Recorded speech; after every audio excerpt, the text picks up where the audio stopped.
cooperative dito sa Bula. Isa na dito ang Lirag Agrarian Reform Beneficiary Cooperative sa San Isidro, Bula, headed by Engineer Jaime Amonita. Siya po ang chairman. Ayun si Sir. And then, nandito din po ang chairperson ng New Masba MPC ng Saglan. Ang Buyugan Tapo na hybrid na itinataw po ka na DA, pero po di mag-aso sa tao. So mga tinawag na, di naman magporoto. Isa naman po sa inyo mga sa inyo po.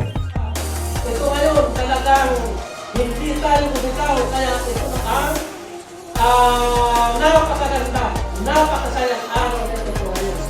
So yun lang po, thank you very much po sa inyo guys.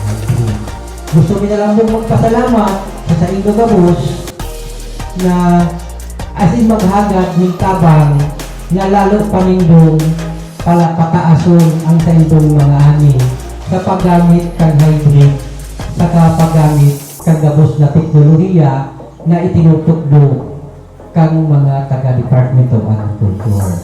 Kasi pag pabaliktado naman ng mundo, pagdaing ka mong nagtanong, pagdaing mo pinalantaw, ang mga ani mundo, magugutom ang mga Pilipino.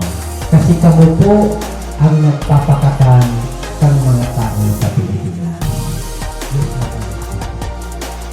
Magtarong na kami hybrid rice. Tandang sa pumailing ang aning magayon. Kaya po kang tao gabos. Salamat po. Gusto ko kayo na ako po grabar. Magkuha magkano. Mag-hybrid. Bukong pwede hybrid. Nuwan sa nabo, nausan sa sintabo. Pero, iba ba makasulit ka kung mag-aninawan ako? Maraming pong salamat. Nakaibaman po ako po mga tinaumuang libreng ano. Kaya po, iyo po yan para maging may masaganan ani kita pag abot ng oras na kita maani. Salamat po, Diyos Maray Aldo po.